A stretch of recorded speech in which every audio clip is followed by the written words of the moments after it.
Hello students, 11वीं economics. आपका जो टॉपिक है वो है इलास्टिसिटी ऑफ डिमांड। मैंने आपको लास्ट वीडियो में समझाया था कि इलास्टिसिटी ऑफ डिमांड क्या होती है। आज फिर रिपीट करूंगा। इलास्टिसिटी ऑफ डिमांड क्या होती है? Percentage change in price, percentage change in demand due to percentage change in price, यानी कि परसेंटेज चेंज इन डिमांड। हमारी जो डिमांड है, डिमांड में कितने परसेंट चेंज हुआ, हमारी डिमांड में कितने परसेंट चेंज हुआ due to percentage change in price. Price के अकॉर्डिंग मार्केट में आप जाओगे तो मार्केट में प्राइस के अकॉर्डिंग डिमांड में चेंज होता है। मैं आपको कई बार वीडियो में समझा चुका हूँ। प्राइस के अकॉर्डिंग मार्केट में जाओगे आप तो प्राइस के अकॉर्डिंग डिमांड में चेंज होगा, ना कि डिमांड के अकॉर्डिंग प्राइस में चेंज होगा। तो प्राइस के अकॉर्डिंग डिमांड में चेंज होना। अब बात आई इलास्टिसिटी। इलास्टिक क्या होती है बच्चों? ये इलास्टिक है, इसे आप इतनी खींच लो, इतनी खींच लो, इतनी खींच लो, जितनी मर्जी आपसे एक्सपेंड कर सकते हैं और जितनी मर्जी आपसे कॉन्टैक्ट कर सकते हैं। तो इलास्टिक से बना इलास्टिसिटी कि हम किसी भी अपनी डिमांड को जितना मर्जी एक्सपेंड कर लो और जितना मर्जी उसे शॉर्ट कर लो, कॉन्ट्रैक्ट कर लो। कॉन्ट्रैक्ट छोटा करना, एक्सपेंड बड़ा करना। तो इलास्टिसिटी को आप किस तरह से आप चेंज कर सकते हैं। बात आई है इसकी इलास्टिसिटी का डिमांड में क्या रोल है। इलास्टिसिटी का डिमांड में ये रोल है बच्चों कि मैंने आपको समझाया कि अगर किसी चीज के अगर 10% प्राइस बढ़ते हैं, किसी चीज के अगर 10% प्राइस बढ़ते हैं तो उसकी 10% ही डिमांड कम होनी चाहिए, उसके 10% ही डिमांड कम होनी चाहिए। सपोज करो कोई चीज 100 रुपए की है और वो 90 रुपए की होगी, 10 रुपए कम हो गए। और कोई चीज 500 रुपए की है तो वो प्राइस के कम होने पे डिमांड बढ़ेगी, वो अब 600। मतलब क्या है कि अगर कोई चीज 100 रुपए की है तो 50 यूनिट खरीदी जाएगी। 50 ले लो बच्चों। अगर कोई चीज 100 रुपए की है तो 50 खरीदी जाएगी और वो अगर 90 की होगी तो 60 खरीद ली। यानी कि क्या मतलब हुआ कि जितने परसेंट प्राइस में चेंज हुआ, जितने परसेंट प्राइस में चेंज होगा उतने ही आपकी डिमांड में चेंज होगा। जितने परसेंट प्राइस में चेंज होगा उतना ही डिमांड में चेंज होगा बच्चों। इसके बाद आपने पढ़ा कि डिमांड, इसके बाद आपने मतलब परसेंटेज चेंज इन डिमांड कि डिमांड में कितना चेंज होगा, प्राइस में कितना चेंज होगा। आज मैं आपको ये फॉर्मूला है, इस फॉर्मूला का सॉल्यूशन करके दिखाऊंगा। फॉर्मूला क्या है आपको 5 नंबर का न्यूमेरिकल पक्का आएगा बच्चों, इंपॉर्टेंट है ये। कैसे देखे ध्यान से, वही वाला एग्जांपल है, प्राइस और क्वांटिटी। प्राइस 100 रुपए से अगर 90 रुपए हो गए बच्चों, प्राइस 100 रुपए से 90 रुपए हो गई तो क्वांटिटी 50 से 60 हो गई। यानी कि प्राइस फॉल, प्राइस तो गिर गए बच्चों और डिमांड राइज। प्राइस तो गिर गए और डिमांड आपकी राइज हो गई, यानी कि डिमांड आपकी बढ़ गई। तो इस चीज को आप किस तरह से सोल्व करोगे ये देखिए आप बच्चों। आपने पढ़ा होगा कि अगर कोई चीज 100 रुपए से 90 रुपए की होगी तो चेंज कितना आया बच्चों? चेंज 10 का चेंज आया। चेंज कितना आया बच्चों? 100 रुपए से 90 को 10 का चेंज आया। पहले कितनी अमाउंट थी? चेंज कहां से आया? ओल्ड अमाउंट क्या थी? 100 रुपए थी। तो नीचे क्या आएगा बच्चों? 100 इंटू 100। तो आप इससे परसेंटेज निकाल लोगे कितने परसेंट चेंज आया। तो बच्चों 100 से 100 कट गया, 10% चेंज आया। भाई 100 रुपए से अगर 90 रुपए हो जाते कोई चीज तो 10% का चेंज आएगा। क्लियर हो गया? परसेंटेज निकालनी सिखा दी मैंने आपको। तो इसी तरह से मैं फॉर्मूला बनाऊंगा बच्चों, याद देखिए सामने। चेंज इन डिमांड, डिमांड कितनी थी बच्चों? चेंज कितना आया डिमांड में? 50 से 60 की हुई। 50 से 60 की हुई तो चेंज कितना आया बच्चों? चेंज कितना आया? 10 का अपॉन ओरिजिनल डिमांड कितनी है?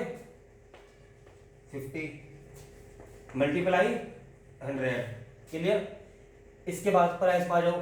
चेंज इन प्राइस, प्राइस में कितना चेंज आया? 10 का। 100 से 90 को बच्चों 10 का चेंज आया, 10 लिख लो। ओरिजिनल प्राइस कितने हैं? 100 डिवाइड बाई 100 इंटू 100। क्लियर होगा बच्चों। अब इसे सोल्व कर लो आप। कैसे करोगे? इस 100 से 100 कट गया, 50 टू 100 कितना आ गया 20 डिवाइड बाई 10 कितना आ गया 2। तो प्राइस इलास्टिसिटी कितनी है बच्चों आपकी? कितनी आई? 2 आई। तो इस तरह से आपको percentage change in demand upon percentage change in price, इस तरह से आपको इलास्टिसिटी ऑफ डिमांड निकालनी है।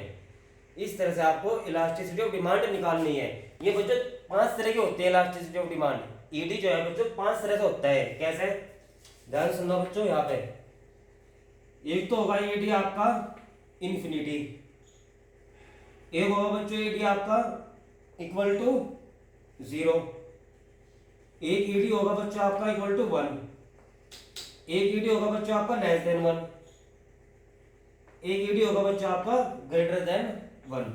ये 5 डिग्री ऑफ इलास्टिसिटी आपको कल समझाऊंगा। आज मैंने आपको समझाया एग्जांपल, किस तरह से न्यूमेरिकल को सोल्व करेंगे, किस तरह से न्यूमेरिकल को सोल्व किया जाएगा।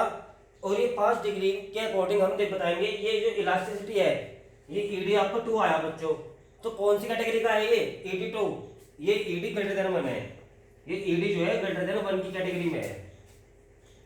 ये ईडी जो है बच्चों ग्रेटर देन 1 की कैटेगरी में आएगा। क्लियर हो गया? अब ये देखिए, इससे मैं फॉर्मूला, ये जो मैंने लिखा, इससे फॉर्मूला अपनी बुक में मैच करना। इलास्टिसिटी ऑफ डिमांड का फॉर्मूला अपनी बुक से मैच करना, बुक को फॉलो करना अपनी। इलास्टिसिटी ऑफ डिमांड का फॉर्मूला कैसे बनेगा अब समझिए इस बात को। ये 10 क्या था? क्वांटिटी में चेंज। तो इस 10 के अकॉर्डिंग लिखेंगे बच्चों हम चेंज इन डिमांड। क्या लिखा बच्चों मैंने?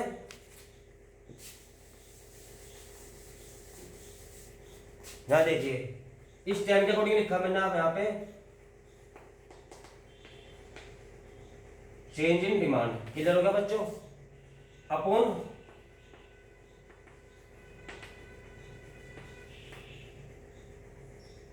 ओरिजिनल डिमांड लिख दिया। किधर हो गया? इंटू 100 डिवाइड बाई, ये क्या है बच्चों? Change in price.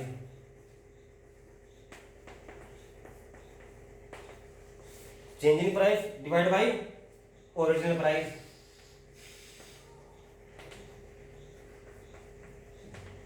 Into 100। Clear होगी बच्चों इतनी बात? अब सुनिए ध्यान से, फॉर्मूला मैच करेंगे आप। चेंज इन डिमांड को हमने लिख दिया चेंज इन डिमांड टी, इसे लिख दो बच्चों quantity, change in quantity. Clear हो गया? क्वांटिटी मतलब मात्रा, डिमांड भी मात्रा। ये हो गया कि कितना हमने चेंज किया। पहले 50 क्वांटिटी खरीदता था, अब 60 की क्वांटिटी खरीद रहा। पहले 50 खरीदता था, अब 40 खरीद रहा। तो ये होगा क्वांटिटी अकॉर्डिंग। तो डिमांड में चेंज कितना हुआ? Change in quantity upon original quantity कितनी थी डिवाइड इनटू 100। क्लियर हो गया? चेंज इन प्राइस, प्राइस में कितना चेंज आया? चेंज इन पी लिख दो divide by original P into 100। 100 से 100 कट जाएगा बच्चों। तो क्या आया निकल के? Change in Q upon Q, change in P upon P. ये तो इसके नीचे चला जाएगा, ये इसके ऊपर आ जाएगा। कहने का मतलब क्या हो गया? Change in Q into P upon आ जाएगा बच्चों change in P into Q. ठीक है बच्चों? Change in Q into P upon change in P into Q. आपके बुक में लिखा मिलेगा change in Q upon change in P multiply P upon Q. ये फॉर्मूला आपको बच्चों बुक में लिखा मिलेगा, ये वाला फॉर्मूला। क्लियर होगा बच्चों? तो इलास्टिसिटी ऑफ डिमांड का न्यूमेरिकल 5 नंबर का पक्का आएगा एग्जाम में, बहुत इंपॉर्टेंट है। एक न्यूमेरिकल मैंने आपको करके दिखा दिया। अगर कोई दिक्कत आएगी तो कमेंट में, डाउट सेक्शन में जरूर बताना कि ये समस्या है। बुक में आपके काफी सारे न्यूमेरिकल हैं, सब में फॉर्मूला एक ही लगेगा, सब में फॉर्मूला एक ही लगेगा। प्राइस में चेंज कितना आया अपॉन ओरिजिनल प्राइस, डिमांड में चेंज कितना आया अपॉन ओरिजिनल डिमांड। जिस तरह से मैंने आपको एक फॉर्मूला करके दिखाया बच्चों। ठीक है बच्चों? और रही बात इलास्टिसिटी ऑफ डिमांड की, ये इलास्टिसिटी ऑफ डिमांड क्या है, किस तरह से इनका यूज है, क्या है, ये सारी बात नेक्स्ट वीडियो में आपको समझाऊंगा। Thank you students.